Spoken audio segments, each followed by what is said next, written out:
Good afternoon, everyone. Welcome to our December scheduled meeting. The Rural City of Wangaratta live stream. Clause 24 of the Governance Rules provides the following. This public meeting is being recorded to improve access to the meeting for our community. The recording will be published and will be retained by Council in accordance with Council's legal obligations. As a visitor to the public gallery, your presence may be recorded. It's my privilege to respectfully acknowledge the traditional custodians of our wonderful country. We give our thanks to our ancestors whose vision, determination, innovation and resilience built our prosperous, inclusive and democratic country. We acknowledge that we are the proud inheritors of this legacy and we accept the challenge to continue to nourish and nurture our communities. And we pledge to work to implement and enhance opportunities for the benefit of future generations, our children and their children into the future.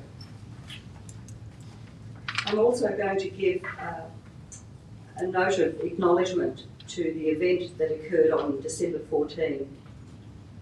The Rural City of Wangaratta strongly condemns the horrific terrorist attack targeting the Jewish community in Bondi on December 14. This act of violence is an affront to everyone with everything we value as a peaceful and inclusive country. We stand in solidarity with all those affected and we confirm our commitment to unity and peace and safety in our community and across Australia.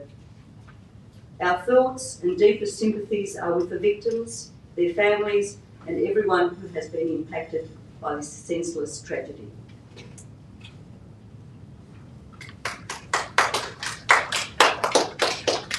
I'll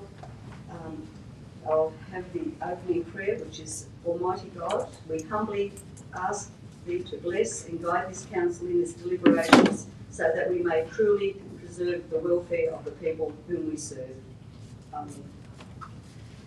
I'll now move to item number 7, which is the confirmation of minutes.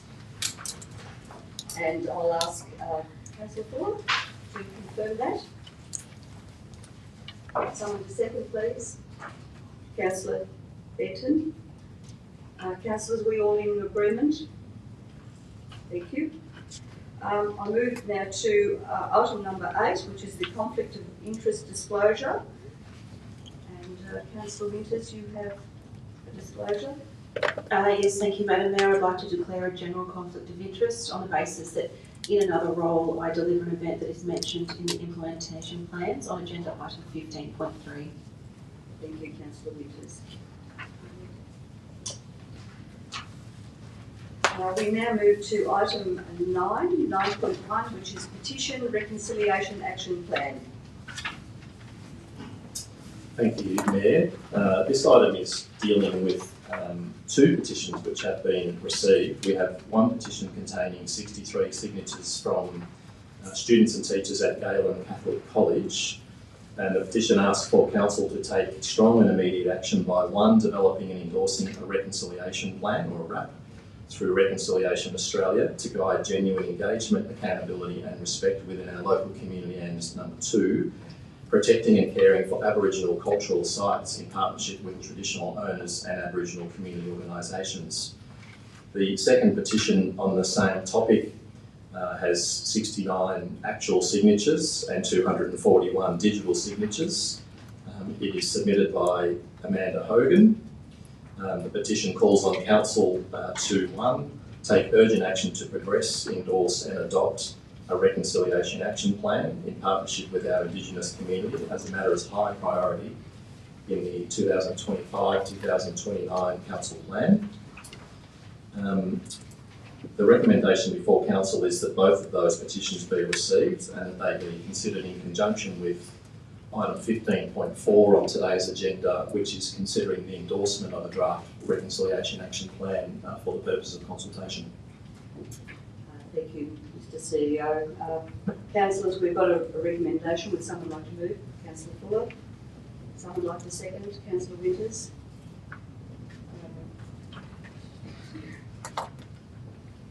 we can hold it, all those in favour. I was going to ask the audience for a comment, but we can do that later on when we actually consider the item on the agenda. So moved by Councillor Fuller, seconded by Councillor Winters. Councillor, are we all in favour? Thank you. That's been moved. We now move to item 12.1, which is the 2026 council meeting dates and locations. Thank you again, Mayor. This report presents a list of dates and times for council meetings for the 2026 calendar year. In setting those times and locations, we've continued the practice of having a mixture of rural locations and Wangaratta meetings, and we also have a mixture of 6 o'clock meetings and 3 p.m. meetings.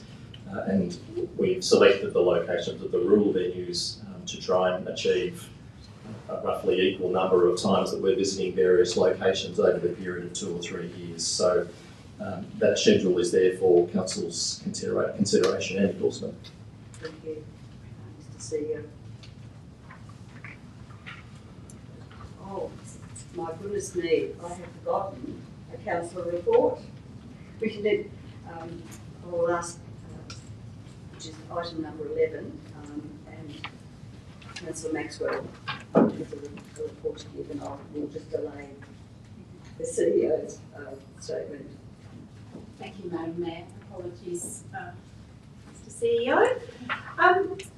My councillor report this evening is on the Victorian Tourism Awards, which was held in November of this year. In fact, it was on the 27th of November that I attended the Victorian Tourism Awards held at the beautiful Centrepiece building in the Rod Laver precinct in Melbourne. I was honoured to attend the evening as part of my tourism portfolio. The Black Tie Affair was absolutely spectacular, not just the entertainment, the sumptuous meals, magnificent gowns and the suits worn, which went from 007 to the complete ridiculous and outlandish. But the highlight was that our very own Ned Kelly Discovery Centre, or Hub, took away the Silver Award, not once, but twice. They had success in 2 categories. One was tourist attraction and the other cultural tourism. The tourist attraction was, we were only defeated by the Animal Land Children's Farm, which is an enormous tourist attraction out of Melbourne, and the Shrine of Remembrance for cultural tourism. So we were up against some pretty heavy competition. I'd like to convey my gratitude to the Visitors Services team leader, Amanda Stevens, and I know that Amanda spent an enormous amount of time completing the very lengthy application.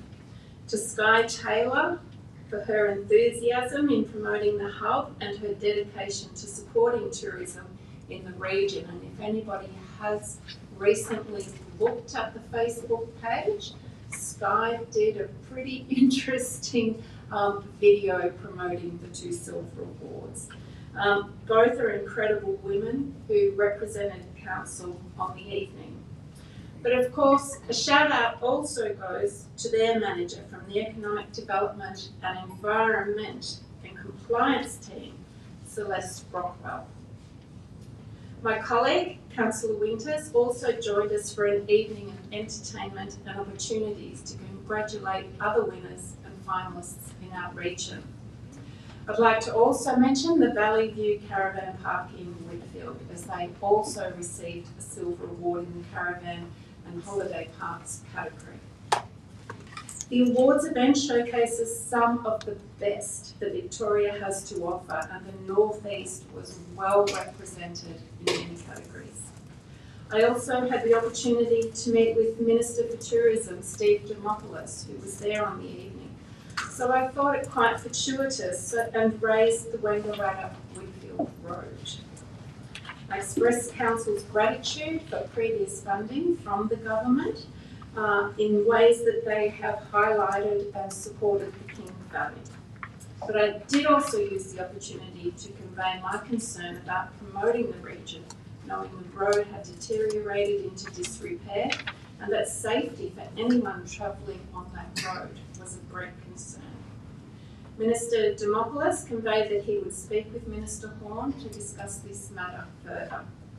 Once again, I'd like to congratulate the staff at the Ned Kelly Discovery Hub, and I hope that we'll have an announcement soon of who the 1,000th person was who visited the centre. 100,000. The 1,000th person. 100,000. Oh, let's embellish it, shall we? Absolutely. Would someone like to move we accept Councillor Fuller? Someone to second? Actually, councillors, are we all in agreement? Thank you. Now we will move to item 12.1 and the CEO's already given a rundown, so Yeah, I won't go through the preamble again, but just to say that the recommendation is the council endorses the schedule of council meeting dates, times and locations for 2026, and they're all listed in the recommendation. Thank you, CEO. Is there a question from the audience on this particular item? If not, I'll ask one of the councillors, Councillor Fitzpatrick, Councillor Russell. Councillor Fitzpatrick, would you like to speak? Councillor Russell. Yeah, thanks, Madam Mayor. It's always very well represented when we go to the regions, and although we have a big gallery tonight, which is unusual, whenever we go out into the regions, we always get a full gallery, which is great to see. Thank you. So councillors, moved by Councillor Fitzpatrick and seconded by Councillor Russell. Would anyone else like to speak or against? Those in favour? Yeah, the meeting dates for next year. Councillors, we move to item 13.1, which is the Audit and Risk Committee Performance Self-Assessment. Thank you. Council has an Audit and Risk Committee, and that the role of that committee is to provide oversight of our financial risk and governance management. And under the Local Government Act, that committee is required to undertake a self-assessment and reflection each year on its performance at meeting its obligations in its charter and any improvements that could be made. So this report is just presented to Council for noting of the feedback provided through that self-assessment this year. Thank you. Thank you. Is there a question from the audience on this particular item? Councillors, would someone like to move? Councillor Benton. Someone like to second? Councillor Maxwell. Councillor Benton, would you like to speak? Being a member on that committee, and it's particularly housekeeping, as the director has pointed out, and it's one of those roles that we have to go through in relation to the self-assessment of the participating, and just for people's knowledge, I suppose I think it's 4 or 5 off the top of my head are independent people on that committee, other than myself, Councillor Winters and Councillor Mayor sit on that committee as well. That's Councillor Maxwell, would you like to speak? I'd like to just acknowledge the work of the Audit and Risk Committee. They do a fantastic job, looking over our shoulders, making sure that things are in order and that things are done in the correct way. And in the time that I've been involved, I've been most impressed with their involvement and the fact that they actually do spend time actually overseeing things in a very, very diligent way. So I would like to acknowledge the work that they do. So, councillors, we have Councillor Benton that's moved and Councillor Maxwell that's seconded. We are all in agreement. Thank you, that's been moved. We then move to the item 13.2, which is the procurement policy.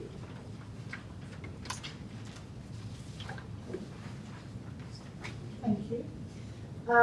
So the Local Government Act requires that each council has a procurement policy that it needs to maintain and keep current.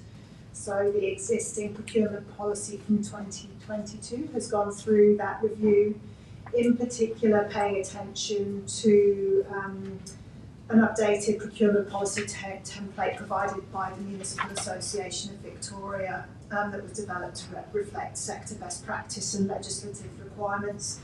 I won't go through them all, but the agenda includes a summary of the key areas of change and updates incorporated into the policy.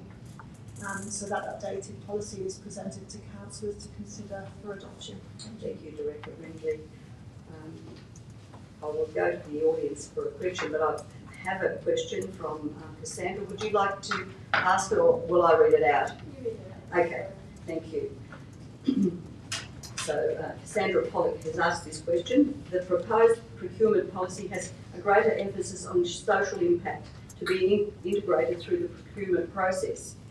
Is it a legal requirement that the Council adopt this change stipulated by the Victorian Government legislation, or is it something our Council is voluntarily adopting?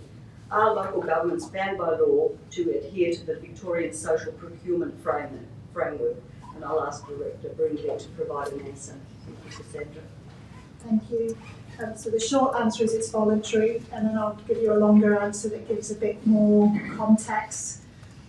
So whilst Victorian legislation doesn't mandate exactly how social benefits should be considered in local government procurement, the proposed policy updates reflect a combination of overarching legislative obligations and sector best practice expectations. Under the Victorian Local Government Act, we are legally required to do two things. First, adopt and comply with a procurement policy that ensures value for money, open and fair competition and accountability. And secondly, and more relevant to this question, to consider opportunities for collaborative procurement and broader community benefit. And there's other legislation that also applies, like the Gender Equality Act, the Charter of Human Rights and Responsibilities Act and the Modern Slavery Act. As I mentioned, we've also referenced the MAV best practice template and the Victorian best practice procurement guidelines in reviewing and updating this policy. The old policy, I think in sections 6 and 7, talks about social aspects of council procurement. That's been moved into section 3 and focuses on this concept of quadruple bottom line. And it's intended to guide procurement processes in ways that promote equity, inclusion and ethical governance. And that includes support for local businesses, First Nation enterprises, social benefit suppliers and workforce participation. So in summary, we're not legally obligated, it's not set out exactly how we have to meet the legislative obligations, but Council has recommended to strengthen its policy to reflect that best practice, legislative intent and a strategic commitment to delivering positive community impact through our procurement. Thank you. Thank you for the question, Cassandra. Is there any other question from the audience on this particular item? So Council, we have a recommendation. Would someone like to move? Councillor Fuller? Someone to second? Councillor Fitzpatrick? Councillor Fuller, would you like to speak? Thank you, Chair. Just acknowledging that within that, some of those categories, the social benefits conversation would include potentially businesses like Park Lane and Merrill Industries, which is local and beautiful the way they interact with our community to ensure that we have work for those that need support in the way that they operate. So that would be potentially one of the examples of social community benefit businesses. Thank you. Councillor Fitzpatrick, would you like to speak? I actually asked the question of Director Brindley about the support for local businesses and providing them an opportunity to be part of the procurement policy. While we provide and enable assistance, it's not automatic that they would actually, unless they met the criteria, that they would actually be part of the procurement, if that's correct. Yeah, so each procurement that we undertake has predefined evaluation criteria, and there's a range of criteria there, and responses to all of those would be considered from all tenderers in council business. Thank you. Okay, we've got a recommendation moved by Councillor Fuller and seconded by Councillor Fitzpatrick. Were you all in agreement, councillors? Thank you. We now move to item 13.3, which is core business system contract extension. Thank you. So this is really an administrative report seeking authorisation for the CEO to approve a one-year extension of Council's main IT software contract, which is for our enterprise system, our core business system, which supports many of our council services for a further 1 year, with all the existing terms and conditions still applying. Thank you. Thank you, Director Brindley. Is there a question from the audience on this particular item? If not, councillors, would someone like to move? Councillor Fuller, thank you. Someone to second? Councillor Benton, thank you. Councillor Fuller, would you like to speak? Councillor Benton? Very, very straightforward. So, councillors, moved by Councillor Fuller, seconded by Councillor Benton. Are we all in agreement? Thank you. We now move to item 14.1, which is Community Asset Committee nominations. Thank you, Mayor. This report is presented to Council to authorise the nominations of volunteers to the committees of management under the Community Asset Management Committee instrument of delegation. These are additional community members who have requested to be added to their local committees of management and have council officer support. The following committees of management are proposed to have nominations for a period of 3 years: Carville Memorial Hall, Everton Hall, Oxley Shire Hall, Myrie Soldiers Memorial Hall, Rowley Public Hall Library, and Rowley Memorial Park. Recommendation is that Council endorses the nominations in the confidential attachment and discloses the nominations. Thank you, Director Goonan. Is there a question from the audience before we consider this item? If not, councillors, Councillor Bussell, would like to move? Who'd like to second? Thank you, Councillor Benton. Councillor Bussell, do you want to speak to? Yeah, thank you, Madam Mayor. These halls that our volunteers manage are really, really important meeting places for our people of the real city of Wangaratta. And it's just extraordinary the work that they do, they volunteer. And I just want to thank all of those volunteers that look after these halls. It's just absolutely unbelievable. Thank you, Councillor Bussell. Councillor Benton, would you like to speak? Oh, just to endorse what Council Bussell has, something really take ownership of these individual township halls and take it very seriously. Thank you. Would someone else like to speak to the recommendation? And I'd like to also endorse Councillor Bussell and Councillor Benton's comments. Without the support of volunteers in our community, we wouldn't be able to maintain these facilities, and I congratulate the people that have put themselves forward for doing so. So we have the recommendation. Are we all in agreement? Thank you, councillors. So, Councillor Bussell, would you like to disclose the nominations in the confidential attachment? Yes, please? thank you, Madam Mayor. So the Carville Memorial Hall and Recreation Reserve nomination is Alan Roman, Bruce Fletcher, Dale Mitchell, Carly Bright, Jan Mitchell. Everton Hall and Sports Complex, Noel Kneebone, Kate Owen, Cara Davies, Libby Hurd. Myrie Soldiers Memorial Hall, Sharon Jarrett. Oxley Shire Hall, Paula McGovern, Glenn Allen.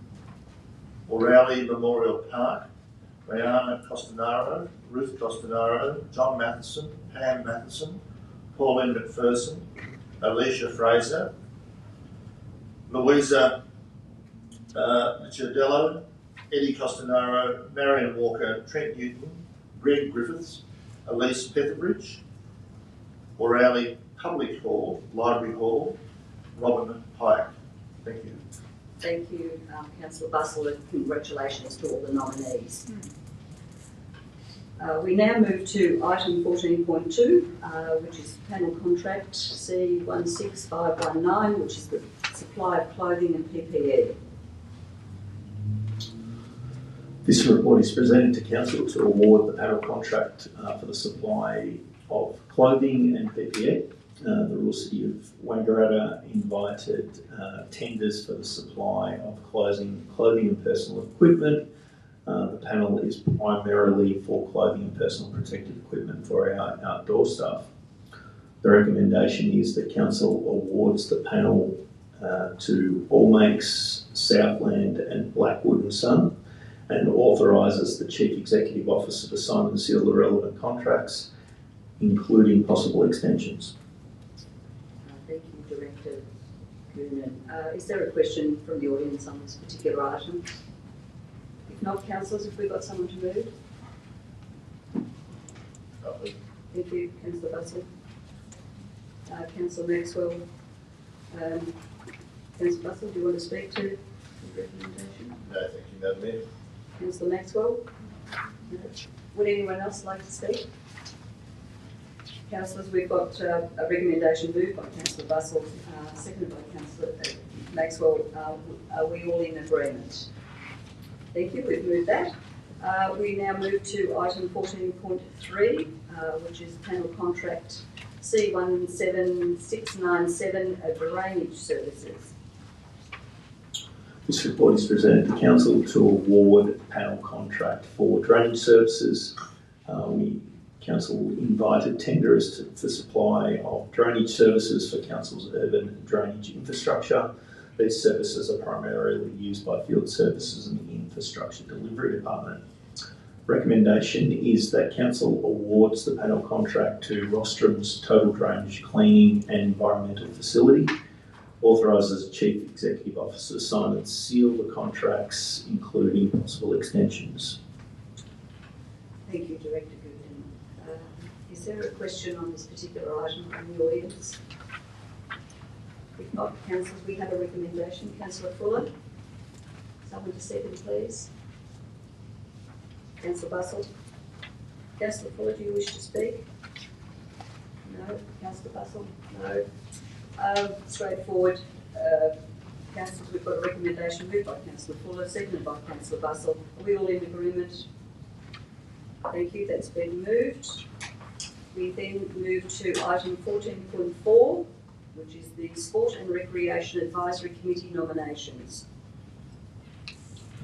This report is presented to Council to seek endorsement for the nominations of community members to represent the Sport and Recreation Advisory Committee.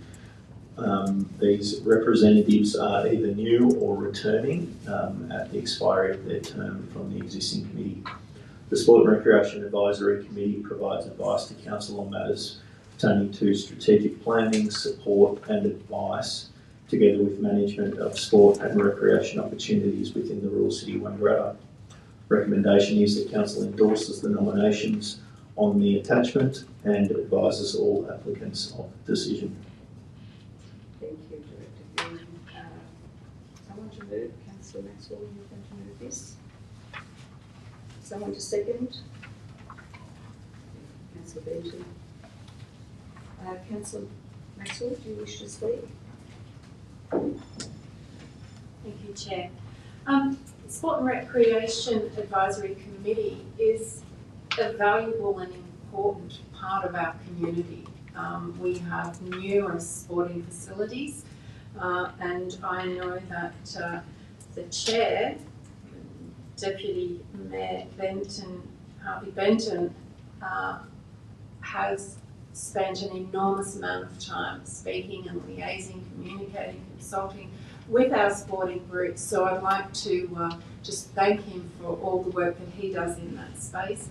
And we are very lucky to have people that continue to put up their hand to be on these advisory committees.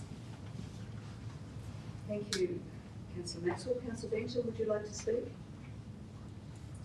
Well, thanks, Councillor Maxwell, but committee that I think is probably one of the only advisory committees we seem to have people ecstatic to get onto the committee, which is refreshing, and it does have a good connect to the community from council down, and I think it's something that should be valued in the future going forward. I just applaud the people who put their hands up. Thank you, Councillor Benton. Councillors, we've got a recommendation moved by. Oh, absolutely. Oh, sorry. Thank you. Sitting quietly there. Thank you, Madam Mayor. I just wanted to say a couple of words about this agenda item. I believe our council advisory committees do great work, and I want to see that they set up for success and to continue to contribute to strategic planning and provide expert advice in the municipality. I cannot support the motion to approve the attached list of confidential candidates. It's important that we make decisions that align with our own policy and strategic obligations. For example, our Gender Equality Action Plan explicitly calls out the need to conduct a gender audit on internal committees and groups across council to find opportunities for greater gender diversity and inclusion. This is absolutely not about the list of candidates in confidential attachment or a reflection of them and the expertise that they bring. However, this is about process and making sure we're meeting our obligations. Considering this is a 3-year appointment, I believe this should be a null appointment, and that we should review the committee charter and skills matrix, interrogate how we advertise, select and appoint positions, and look at re-advertising in the new year to ensure we have the best possible candidates from the largest possible pool to set up the advisory committee for success in a way that meets our policy requirements. Thank you. Thank you, Councillor Winters. Perhaps just in response to that statement, I think we generally find it difficult to get people to volunteer their time to serve on our committees. And while I understand the need to create the greatest representation across the community, I think the real challenge is to have those people step forward and put their hands up to be part of any council committee.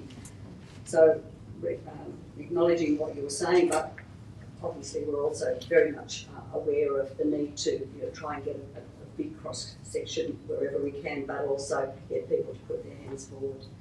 So Councillor Maxwell, you've moved. Councillor Benton has seconded. Those in favour? And we've got one against. So do you read out the names, Councillor Maxwell? Or Councillor Benton, you've got them in front of you. Would you like to do that? The successful applicants was Tim Oliver, it was NE Tracks LEN, Brett Ackenbach from the City Football Club, Rodney Dean from the Wangaratta Netball Association, and Daniel Water from the Wangaratta Hockey Club. Thank you, Councillor Benton. We now move to item 15.1, which is the Youth Council Advisory Committee, and Councillor Winters, you, the next one? 15.3. 15.1, which is the Youth Council Advisory Committee. Do you have a recommendation, councillors? Yep, thank you. Our Youth Council provides a voice for young people to engage with council and the community. Nominations were sought for the 2026 Youth Council and 9 applications were received, and it's recommended that council appoint the applicants listed in the attachment to the report to the Youth Council for 2026. Okay, thank you, Director Swart. Is there a question from the audience on this particular item? Councillor Fitzpatrick, you'd like to move? Someone to second? Councillor Maxwell. Councillor Fitzpatrick, would you like to speak to the motion? I would. Thank you, Madam Mayor. Thank you, Director Swart. I just want to reiterate that we are very proud at Rural City of Wangaratta to have a youth council and a youth voice here. I would like to acknowledge Youth Councillor Ed Brown and all the hard work that he has done. I would just like to acknowledge my appreciation to the outgoing youth councillors of 2025. Thank you for your time, your dedication, your contribution. Your hard work has been greatly noticed, and I know how much of your legacy will come up in 15.3. And we wish you all the very best on your next adventure. Thank you to the youth development team, Rach Bree and team manager Simone, for your guidance on our youth council. To the proposed 2026 youth council nominees, with some new and some continuing, thank you. Thank you for stepping up, showing up and standing up for your peers and our community. We look forward to working with you in the next 12 months and assisting you achieve your legacy for 2026. So thank you. Thank you, Councillor Fitzpatrick. Councillor Maxwell. Thank you, Madam Mayor. I would also like to endorse and reiterate what Councillor Fitzpatrick has said, and to acknowledge that our Councillor Ed Brown is with us tonight in the gallery. This has been a really interesting year for me in having my first experience with the Youth Council, and it has never ceased to amaze me the potential that these young people bring.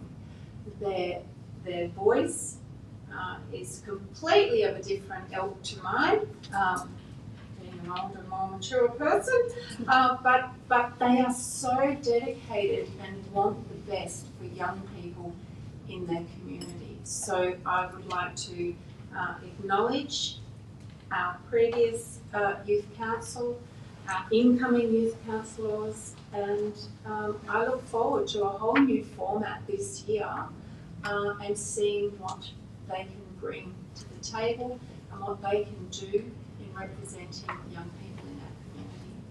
Thank you, Councillor Maxwell. Would someone else like to speak? Councillor Fuller. Thank you, Chair. Yes, acknowledging the younger people in the room, bringing the median age down for us. Thank you both.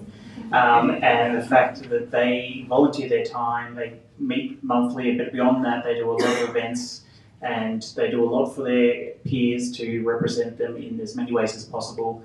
And I think we should all acknowledge them, even with a round of applause, just for turning up and being a part of the community and giving back. Would someone else like to speak? No. Well, thank you, Councillor Fitzpatrick, Councillor Maxwell and Councillor Fuller for your words. So we've got a recommendation moved by Councillor Fitzpatrick, seconded by Councillor Maxwell. Are we all in agreement? Yes, we are. Thank you very much. We then move to... I can read out. Oh, Thank you. Yes. Youth councillors. Yes, yes. So we have, congratulations, Sam Allen from Galen College, Emily Anglum from Galen College. From Cathedral College we have Ed Brown. From Wangaratta High School we have Lainey Evans and Emmy Hampstead. Also from Galen College is Emma Jose. From Wangaratta High School in Go TAFE is Madison Kelly. From Cathedral College is Stephanie Parsons and Luna Vogels. Thank you.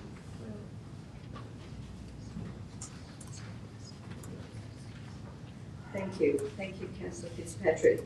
Now we move to item 15.2, which is the Tourism Events Funding Program. Thank you. This report recommends approval of events under the Tourism Events Funding Program for 2026. The funding program is for events taking place between January and December 2026, divided into two streams. We've got our annual grant stream and then our 3-year sponsorship stream.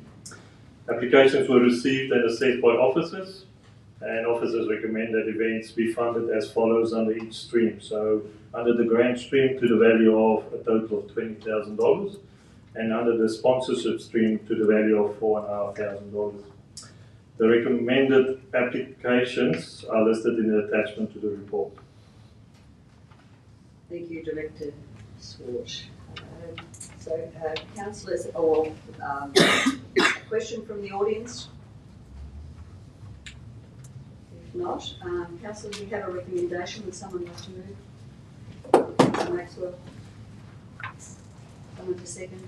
Councillor Winters. Councillor Maxwell, would you like to speak? Thank you, Madam Mayor. Yes, just a very quick word. I think it's exceptional that Council provides opportunity for tourism brands such as this. I'd like to also thank Director Swartz for his involvement in the Economic and Development team and the work that he's done this year. It's been a pleasure to work with you. And I'm very excited to shortly release the names of those who have been successful in the grants. Thank you, Councillor Maxwell. Councillor Winters. A question from the gallery. All right, sorry. Do we have there? Oh, well, it would be better for the recording if you did that.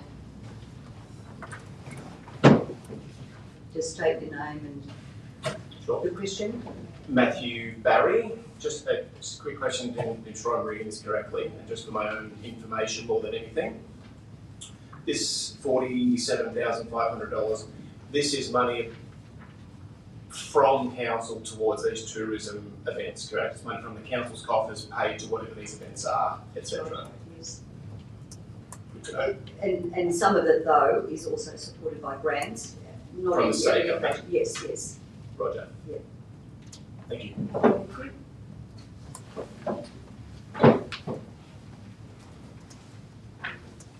Right, now, Councillor Maxwell and Councillor Winters have seconded. Councillors, are we all in agreement? Thank you. Councillor Maxwell, would you like to read out the successful nominees? I would, thank you, Madam Mayor. So first on the list tonight is the Wangaratta Lawn Tennis, Croquet and Pickleball Club, who will receive $3,000 in funding.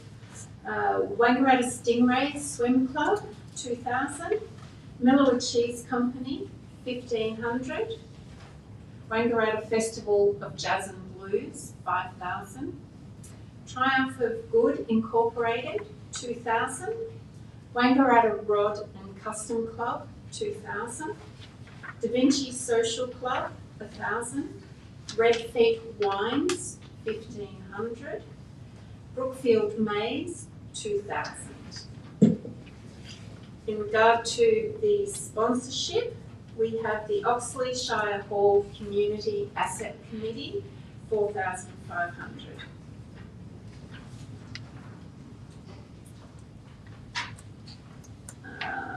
We also have Wines of the King Valley, $5,000. Vigor Coaching, $2,500. Northeast Sports, $5,000. Is that meant to be on that one? Wangaratta Historic Motor Show and Flying Committee.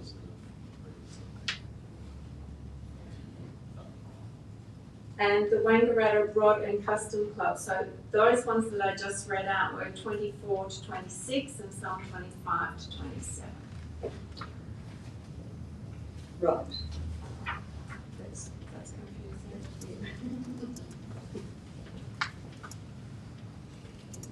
That's it. Thank you, Councillor Maxwell.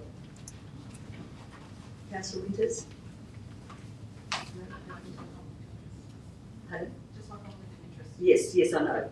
15.3, which is the Level Up Youth strategy. So if you would like to step out while we discuss this. Councillor Winters has a general conflict of interest on this particular item and will be leaving the room while we discuss this agenda item. So the Level Up Youth strategy. Thank you. Council's draft youth strategy was released for community feedback following the September council meeting. Feedback received as a result is summarised in the attachment to the report and included feedback from 24 individuals. In response to the feedback received, minor changes have been made to some of the actions in the strategy, and officers recommend that council considers the feedback and adopts the strategy. Thank you, Director Swart. Is there a question from the audience on this particular item? Would you like to come forward, please? State your name.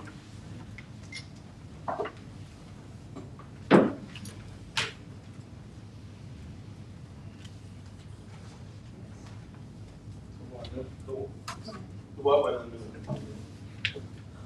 I don't like that, sorry. Hey Russell. Thanks for the opportunity. I did put in some submissions regarding the draft. and I know some of those have been changed. But I guess my question is, I don't understand why I've got 2 examples still in here of items that are covered in the Victorian curriculum by all the secondary schools and primary schools, and why council would have their staff working on these items. One of the items is the eSafety online program. Schools have been covering this extensively. I haven't been in schools for a number of years, but this is my background. So schools have been covering that extensively for probably the last 15 years. And the other one is mental health awareness programs. Every kid in the state gets from foundation to year 10 significant mental health programs. So I don't understand what council thinks their staff add. And I just wonder, in terms of money, in terms of staff, and you may not be able to answer that question, but that's my question. Why would council think that that's their business to be doing that when the Victorian government funds significant amount in secondary and primary schools in this area? Okay.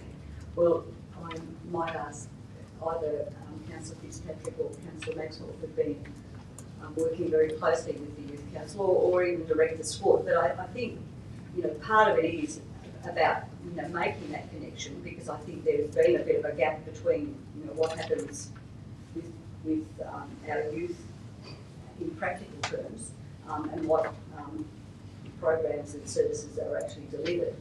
And it's, council's intention to try and bring that together.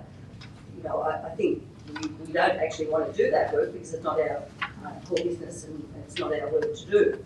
But I think part of the process is to actually encourage and strengthen the connection that perhaps has not been as strong as it could be. I would probably debate that and say schools do a damn good job doing all this, and they are audited on it regularly, and I think we can overwhelm children by focusing on that all the time when we could be doing a whole range of other things that are not that, because schools do an exceptional job with that. So yes, we could probably have that discussion. So thank you. Appreciate it. Did Councillor Maxwell? Thank you, Madam Mayor. Claire, and thank you for raising those concerns and for your submission. That is something that we have raised in some of our briefings and discussions with officers and directors. I think the most prominent point that was fed back to me was that this is an opportunity for myself and Councillor Fitzpatrick. Having that information in that document is so that we can also go into schools as councillors and we can gauge how that is going for our young people.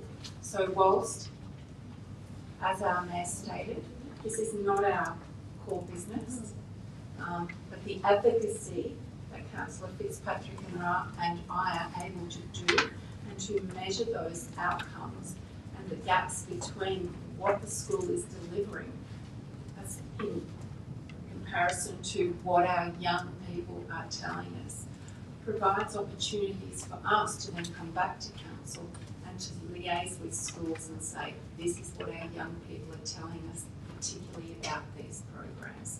You don't have any influence on Victorian curriculum though, and that's decided in Melbourne, and I'm backing the judgment of the Victorian Education Department and the curriculum development authorities on that. And I could talk about this for ages because it is my background, as you know, but also the research shows that all the teaching around mental health, drug education, sex education is best delivered by the teacher in the classroom whose students know and not disparate groups, if you like. And I know that there are lots of them out there, but I suppose I'm passionate about kids getting the right information in a classroom setting with their teacher, and that's where that should come from. And I think kids deserve outside stuff that's different. This youth strategy could focus on a whole range of other things that's not just about mental health, and I know it does, but there's a lot of this in here that, anyway, that's just my personal opinions. And I appreciate that, Claire, and you're right. I think one thing that will come from this is that we as councillors can advocate to state government in regard to some of their educational outcomes, outputs. We see a lot of contentious issues raised within social media, within our news, about what is happening in schools. And we are certainly not there to dictate to the school and the education department. Our role is to be there to listen to the young people and to get their thoughts on what they're being taught. Thank you, Claire. Thanks for the question, and thanks for the input on this particular subject. Much appreciated. No. Any questions? Yes, absolutely. Cassandra, come forward.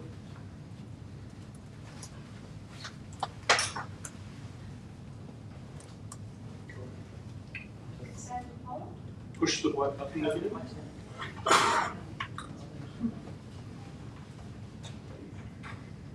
My question's in relation to some terminology in the youth strategy, and in the section at the end where the action points are itemised, there's a section headed Education and Training, and there's a column where it lists who's responsible for delivering the action plan. And there's a description in there I don't know if I've seen before in a council document. So one of the areas responsible for delivering the actions is the youth services area, so I understand that responsibility. But there's a term, learning and development. So that's an area within council. Could somebody explain what this area actually is? Where does it actually sit within council? And what staff positions are involved in that learning and development section in council? Thank you. Cassandra, I'll ask the CEO to provide a response to you. Thanks, Mayor. Cassandra, the Learning and Development team, are part of a broader team which we call People and Culture. Once upon a time, people would have just referred to them as human resources. These days, their roles are a little bit more diverse, perhaps, than they were in the past. So we have approximately one and a little bit people who are within that team who are responsible for delivering training courses across our organisation. They try and do that in a number of ways to be more efficient. We use a number of online programs now that people can do in-house at their desk rather than travelling to another place off-site to join an external course. So that learning and development team is really responsible for understanding what the training needs across the organisation are, trying to prioritise the more important training opportunities and try and find ways to deliver that efficiently within the organisation and avoid spend outside organisations off-site away like they used to traditionally be in the past. Can I ask a follow-up question? Absolutely. So would it be true to say that this particular area in council is largely focused on internal training within the organisation of the council, and this youth strategy document is bringing in a different chapter for Wangaratta where this team will be going out to the community and offering training to outside organisations? Yes, it is right to say, Cassandra, that they are focused on the training of our employees primarily, and we don't have any intent to go out and start to deliver mainstream training to the broader community. It may be though that with groups like our Youth Council and people that are involved in the Youth Hub and activities that are directly related to council, that they might be able to provide assistance in delivering training opportunities to those people, but it was certainly not our intent that we go out and start to compete with other external providers in the wider market. Thank you. Thanks. Steve. Maybe just add to that section really talks about opportunities at the rural city of Wangaratta for the most part, so things like work experience, also traineeships that we offer in some of our teams. And it also talks about something else that we have been doing, which is offering a career day at one of the local schools. So those are the main things that it focuses on. Thank you, Director Swart. So, councillors, we have a recommendation. Would someone like to move that? If there aren't any further questions from the audience. Councillor Fitzpatrick. Someone to second, please. Councillor Maxwell. Councillor Fitzpatrick, would you like to speak? Thank you, Madam Mayor. I'll just keep it short because much like you, Claire, I could talk about this all day. I just want to say a massive thank you to everyone who's contributed to this youth strategy.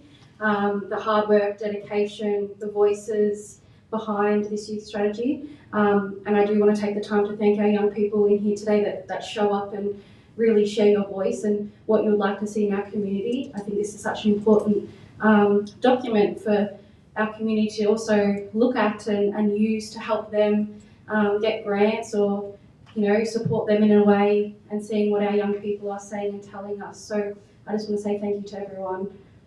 And that was all. Thank you. Thank you, Councillor Fitzpatrick. Councillor Maxwell, did you want to speak? Thank you, Madam Mayor. Just very quickly. When I first read the Level Up Youth Strategy, I too was a little surprised.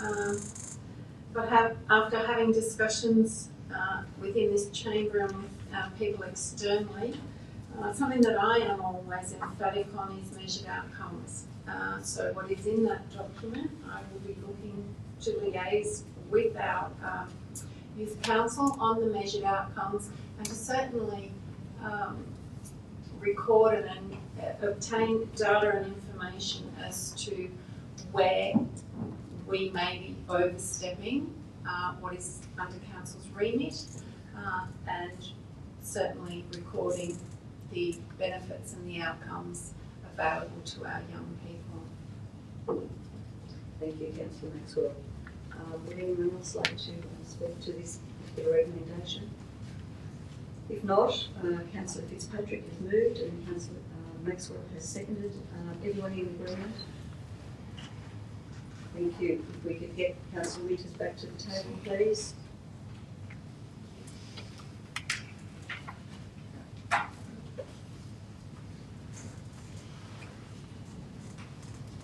Thank you, councillors. Councillor Winters, now we're at item 15.4, which is the Draft Reconciliation Action Plan. Thank you. Draft Reconciliation Action Plan was presented to Council in August with a recommendation to endorse the plan for consultation. Council deferred the matter to a future Council meeting no later than December 2025. Since then, officers provided councillors with more detail about the proposed actions, including the likely cost of each, and changes have been made to some parts of the draft plan in response to councillor feedback. Council also received petitions from the community calling for the plan to be endorsed, and officers recommend that Council considers the petitions received and endorse the Draft Reconciliation Action Plan for consultation. Thank you, Director Swart. Do we have a question from the audience on this particular item? If not, councillors, we have a recommendation. Would someone like to move the recommendation? Councillor Benton. Thanks, Mayor. I'd like to move this recommendation with additional in point 4, just in the point 4, preceding the word community, the word local is placed in. Thank you, Councillor Benton. Would someone like to second that? Madam Mayor, can I just add to that to put an ending point of the April Council meeting, please? Item number 5. April. Oh, Councillor Benton. Well, Councillor Benton, you would probably need to include that in your recommendation.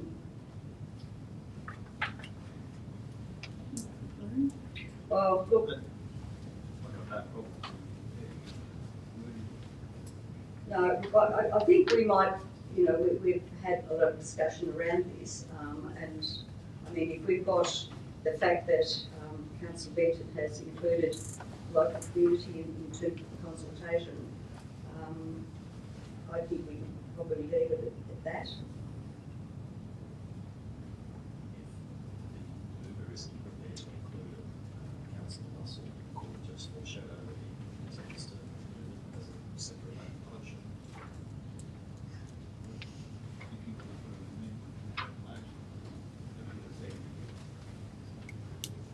Okay. You've got someone to second? I'll second Harvey's petition. Yes. Councillor Fuller? Okay, so Councillor Benton has moved the recommendation with the addition of the word local in front of community. And Councillor Fuller, you've seconded that. Councillor Benton, would you like to speak to the recommendation? Thanks, Councillor. Mayor, in moving the motion, this has been a rather an issue that's been told from for quite some time, as the director's already mentioned. And in putting that word local in, this reconciliation plan is for us. And I think it's been at times driven that it's going to be outside the local community. And I think this is our reconciliation plan going forward, and we should be able to direct where it goes. And it should be celebrated by us as a community.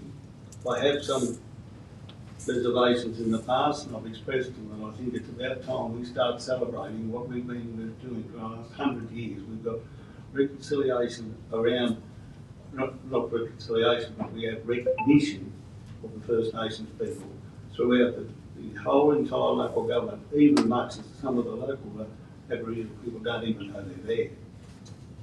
It is something this plan is going to have to do and must do, is stop polarisation. If it doesn't, it fails. It's about time we've got on the board and making sure it brings us all together. And stop any blame game that's gone on far too long. And in doing this, we'll be able to, I think, and the thing is called reflect. And we've got many, many names within this municipality. Naringa, the people don't even know what it is, and it was the worst name given to Springhurst. We've got Tarawinji, we've got Rowley, we've got Killawarra, we've got all these Aboriginal names that are given to the local districts. We've also got some of the waterways around that are named after. I think it's something we should be able to celebrate and have ownership wherever opinion you have to go forward. Instead of having some sort of direction and some sort of hidden agenda in this, it's going to have to be something that's going to make sure we get rid of the polarisation around this debate. And we take little steps at a time and stop any of the ideologies that's back behind it. So I just would endorse this to go out to the community. If you feel strongly about something, make sure you put your voice up. And I think we will take it very, very slowly, and it is going to be for us, and I think it should be us as a community that has input into it. I don't see why we've got to race off to other bodies to be able to tell us what to do. I'll see you there. Thank you, Councillor Benton. Councillor Fuller, would you like to speak? Would anyone else like to speak? Councillor Maxwell? Thank you, Madam Mayor. Sorry. I think we have an opportunity to provide a document to the community for feedback. When council engages with the community, there are often people who are either disappointed with the lack of community interest and participation, or who don't like the information that's been received.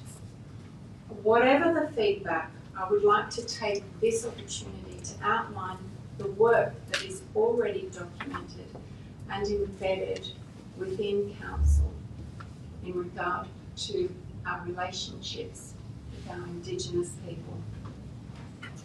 I'll start off with our community vision.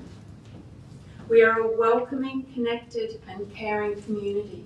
We value our urban and rural communities, ensuring shared opportunity and quality of life.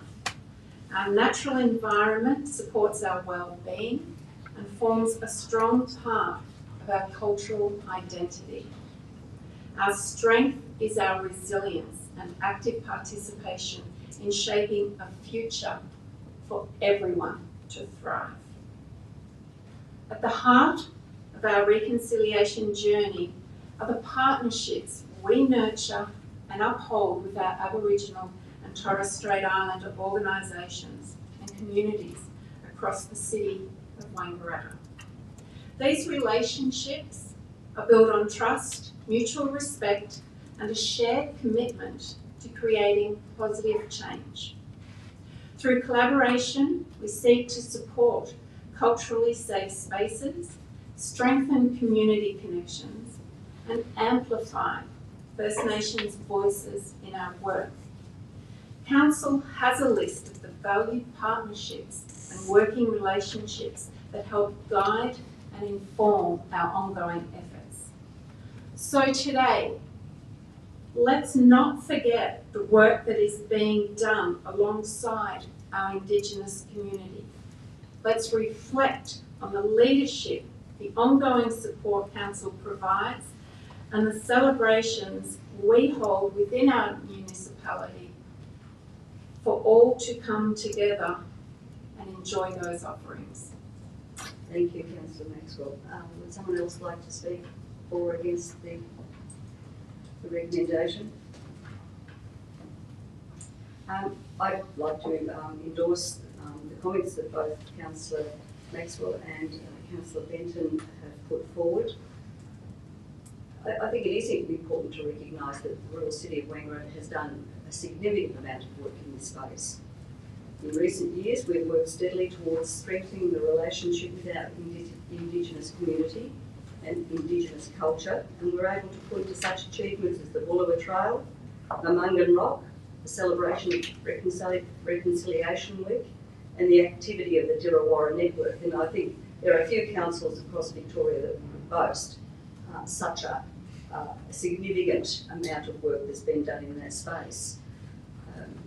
I'm somewhat surprised to see that the petitions table, particularly as the community engagement process for the council plan did not highlight additional work in the reconciliation space, and notably community sentiment has somewhat shifted since the referendum in 2023. However, the Rural City of Wangaratta is putting out the reconciliation plan, and I certainly would welcome comment back from the community, recognising, of course, how much is being done, how much is possible to be done into the future. So I'd like to endorse, as I said, the comments made by Councillor Benton and Councillor Maxwell, and ask if there are any further comments from councillors. If not, we have a recommendation that's moved by Councillor Benton and Councillor Fuller, all in agreement. Thank you, councillors. We now move to item 15.5, which is the planning application 15A Brock Court. Thank you. This planning permit application is for the demolition of an existing caretaker's residence, construction of 7 townhouses, reduction of car parking requirements, and a 2-lot subdivision at number 15A Brock Court. Notice of the application was given as required by the Planning Environment Act, and received a number of objections to that notice, or as a result of that notice. Subsequently, since writing this report, we also received a further 2 objections based on heritage grounds. All of the matters raised in the objections, the application material and referral responses have been considered against the requirements of the Planning Environment Act and the Wangaratta Planning Scheme.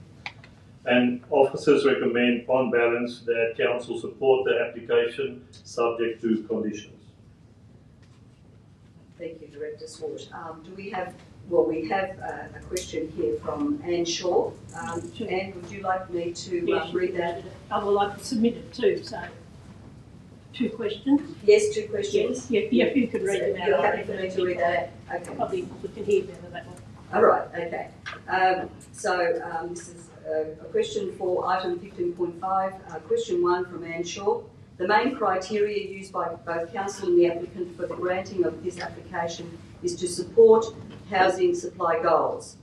The applicant for 15A Brock Court has also has a pending application 25021 for a 33-lot industrial subdivision at 19 to 19 to 81 Cicely Avenue, right next door to Bruck Court.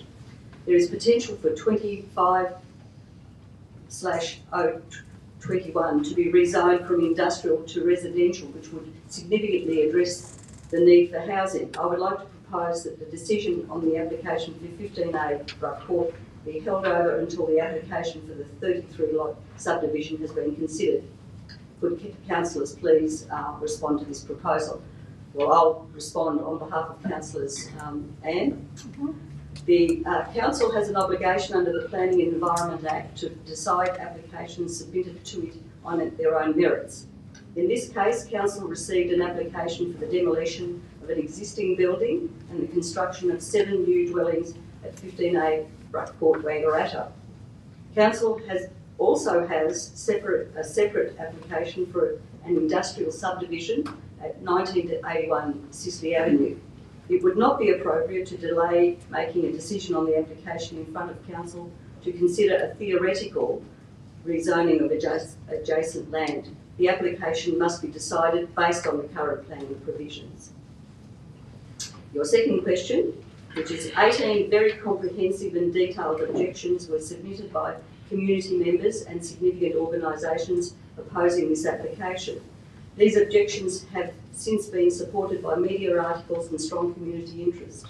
The Bruck Court precinct in its entirety has national heritage and cultural significance. I would like to ask councillors if they are meeting community expectations and concerns and also adherence to their own heritage overlay in consideration of this application.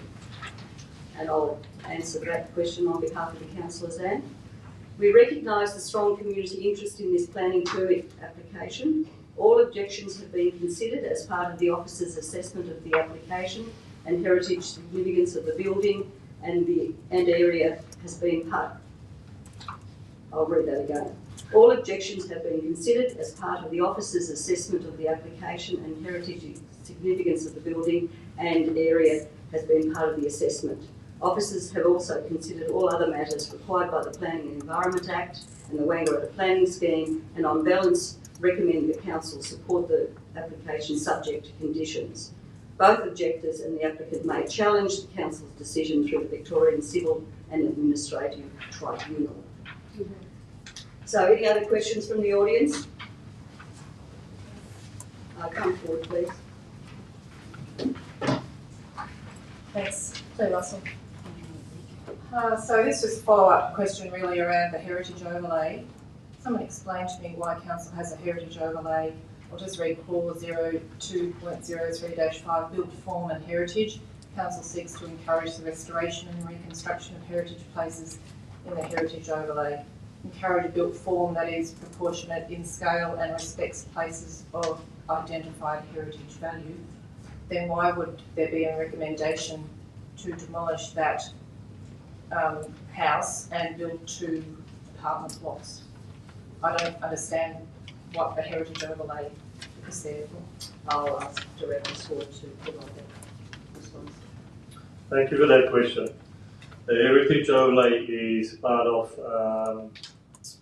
quite comprehensive planning scheme, so it's one of the things that we have to consider. The overlay functions as a permit trigger, so what it really says is that if you get an application on this land with this overlay, you need to pay specific attention to this aspect. It doesn't rule out development as a starting point. It triggers a need for a permit. So when we get an application, we then know, okay, we need to look at this aspect. But we also have to look at a number of other aspects, including things like the zoning of the land, any other overlays. So in this case, there's no other overlays, but sometimes we have multiple overlays on land. And then there's multiple other clauses within the scheme that we have to consider. So things like housing, car parking, design, access, and so on and so forth. Our officers then are asked to look at all of that information together and make a recommendation on balance of all of that information. Yep, I get that. I just don't get why we bother to have a heritage overlay. Like, there are people sitting in this room who own one of those homes, and if I had bought a Robin Boyd home and was sitting in a heritage overlay, I would like to think that I was pretty safe, and no one was going to allow me to knock it down or do anything horrible to it because it had a heritage overlay, and I go, right. So, and I don't expect, this is me voice, so I don't expect you to answer it. But I do not understand why we have a heritage overlay when we can just go, yeah, but that can be just a minor thing. We've got some valuable historic homes down there, and I've said all this before, so I'm sorry, I'm not lecturing you, but yeah, it just concerns me having a heritage overlay, and then it's one of the things that we consider, Claire. Yeah, no, I understand. Thank you. I would like to respond to that, please. Yes. If I've created the impression that we only considered heritage significance as a minor thing in this case, I've made an error. That's certainly not the case. If you read the officer's assessment report, it tries to make sure that there's sufficient discussion about the heritage significance of this area and these other things that I mentioned to you, so that we can make a recommendation on balance. Yeah, I have read the officers. Thanks. Thank you, Claire. Anyone else like to come forward? State your name, please. I'm Mackenzie. Yes. I'd like to ask about the Wangaratta Planning Scheme Amendment, C86-1, which was in... Joan, we're talking about the... Oh, sorry. Yeah. We're not having questions. Sorry. No, it's all right. Sorry. No, that's all right. That's all right, Joan. What? We'll talk about... We can ask the question in public question time if you like. Yes, I do. Okay, well... I didn't realise. Yeah. Sorry. That's all right. That's all right, Joan. Thank you. Someone else, yes, come forward.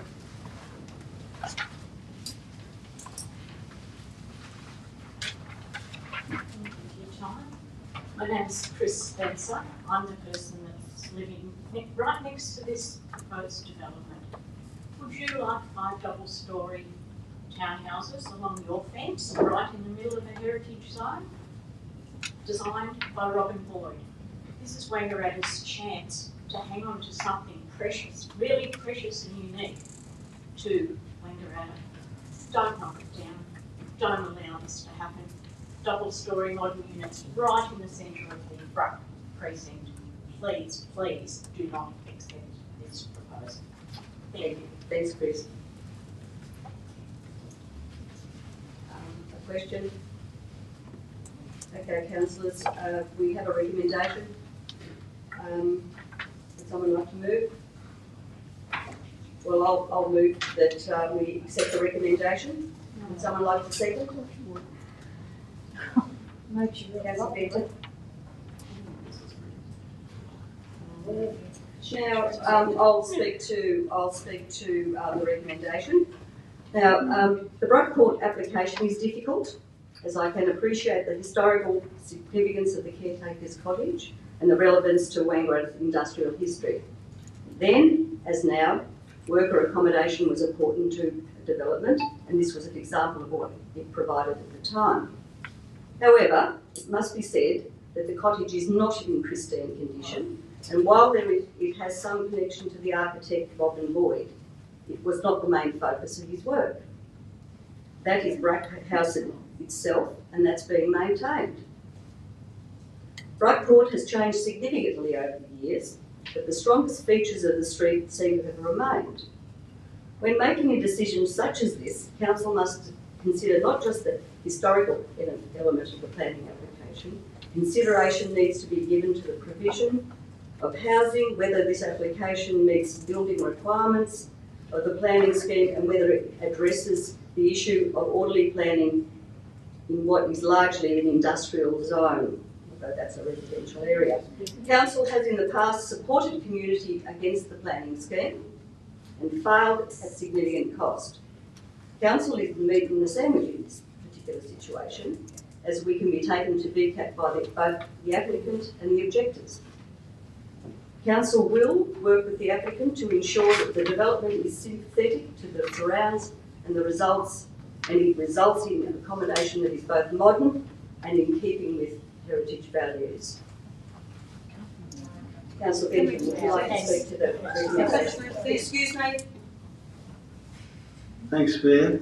Yes, listening to the applicant objections the other day and submissions, there was always a great presence that this thing has to be maintained, be preserved. But who's going to preserve it? The owner doesn't want to preserve it. So what do we do with it? It is in disrepair now. It's had additions put onto it. I don't see where it just sits there until if we don't do something with it. And to the owner of it, and to the question of if I owned it, I'd like to be going to see who's going to be preserved. But the owner doesn't want to spend the money on it. It all gets back to whose chequebook you're going to use in preserving this thing. And I've been down there several times myself, had a look at it. I can't see the actual, you can't see it. And even from both sides, you can't even get a decent look at it. I know there's some questions on faces by the look of the body language around the room in relationship to what's there. You've got a developer that is going to be sympathetic with the designs of going forward. You may not agree with it, but that's what they're going to have to be able to achieve in modern times. And let's face it, I've had personal experience from trying to convince putting old buildings back as new on different places. And it's not hard, not easy done. So at the end of the day, I think we've got to move forward and be a little bit practical, because one of the things that I heard at the submission table was about housing back then in the 60s or whenever this thing was built. So it comes forward to the 1925 and this person wants to have extra accommodation. We're going to have extra accommodation. So the arguments have come forward to the owner wants to be able to spend his money where it is. I can't see how council can do any more about it, other than this, if we don't demolish it, it's just going to fall there. Unless somebody, somewhere around the community, gets their chequebook out. I'll leave it there. Thank you, Councillor Benton. Would someone else like to speak to the recommendation? Councillor Bustle and then Councillor Winters. Yeah, thanks, Madam Mayor. It always concerns me with lovely old buildings just withering on the vine. It gives me great sadness to see that. And this is one of those occasions where it's just heartbreaking to see something just withering, and it will just keep withering. That's pretty obvious. Thanks, Madam Mayor. Thank you, Councillor Bustle. Councillor Winters. Thank you, Madam Mayor. I acknowledge that there is genuine need for housing within our municipality, in particular housing for staff and workers. However, I can't support this motion, and I say that with absolute respect for the council officers and their representation. There have been a large number of objections from community members, subject matter experts and neighbours who have expressed legitimate concerns. I personally would not like 5 double-storey townhouses overlooking my backyard and invading my and my family's privacy. In my opinion, their concerns around heritage significance, residential amenity and neighbourhood character are reasonable, and specifically I have a concern there may be a demolition by neglect in this case, which is the destruction of a building through abandonment or lack of maintenance.